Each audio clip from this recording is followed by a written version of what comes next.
नए संसद भवन का उद्घाटन 28 मई को प्रधानमंत्री नरेंद्र मोदी करेंगे, जिस पर कांग्रेस पार्टी ने सवाल उठाया है। इसी पर बातचीत के लिए हमारे साथ केंद्रीय राज्य मंत्री बीएल वर्मा मौजूद है। सर, 28 मई को प्रधानमंत्री नरेंद्र मोदी उद्घाटन करेंगे नए संसद भवन का, लेकिन कांग्रेस पार्टी ने सवाल उठाते हुए कहा है कि राष्ट्रपति को उद्घाटन करना चाहिए, प्रधानमंत्री को नहीं।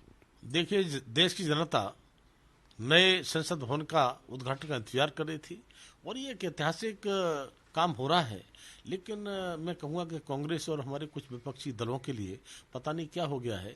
जब जब ऐतिहासिक काम होते हैं, जब जब अच्छे काम होते हैं, उसमें भी इनको राजनीति नजर आती है। तो ये राजनीति ये करते रहें, लेकिन हम अपना काम पूरा करते रहेंगे। देश की जनता है कि सब देखती है और जब जब वो इस प्रकार के सवाल खड़ा करते हैं तो देश की जनता इनको जवाब देने का काम करती है। लेकिन कांग्रेस पार्टी यहां तक कह रही है कि बीजेपी दलित विरोधी है, इसीलिए प्रधानमंत्री खुद उद्घाटन कर रहे हैं। देखिए, कौन दलित विरोधी है ये सब जानते हैं। हमने डॉक्टर अंबेडकर जी से लेकर के और दलितों की जिस तरह से काम किया है और आज आदिवासी एक महिला के लिए राष्ट्रपति सर्वोच्च पद पर बैठाने का काम किया है। इससे पहले दलित समाज के ही हमारे राष्ट्रपति जी को बनाने का काम भी हमारे माननीय प्रधानमंत्री और हमारी भारतीय जनता पार्टी केंद्र की सरकार ने किया था। तब मैं कहूँगा कि आज अंबेडकर जी के पंचस्थल तीर्थ स्थल की बात हम कहें, वही भाजपा ने ही करने का काम किया है। तो दलितों का सबसे कोई हत्या हितैषी है तो भारतीय जनता पार्टी है, हमारी केंद्र की सरकार है, आदरणीय प्रधानमंत्री मोदी जी हैं।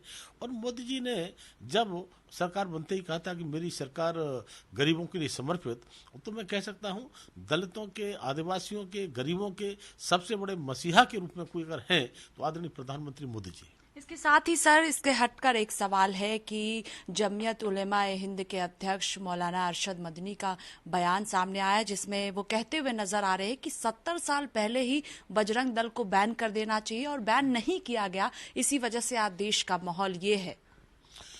ये मदनी और कांग्रेस मिलकर के क्या क्या बोलते हैं, इसका फर्क देश की जनता पर पड़ने वाला नहीं है।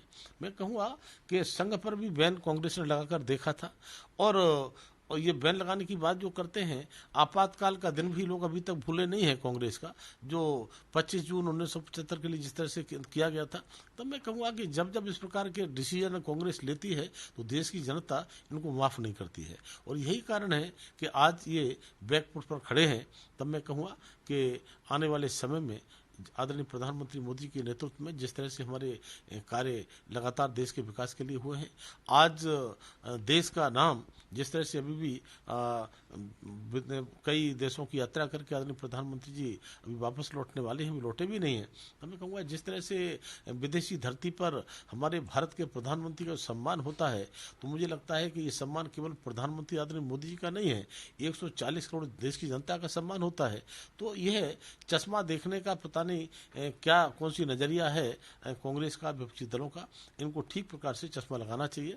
जिस चश्मे से जनता देखती है, सम्मान जनता को दिखाई पड़ता है, इनको भी देखना चाहिए। आखिरी सवाल है कि समाजवादी पार्टी के नेता कह रहे हैं कि जो लोग हिंदू राष्ट्र की बात कर रहे हैं वो संविधान विरोधी हैं। किस तरह से इस बयान को आप देख रहे हैं?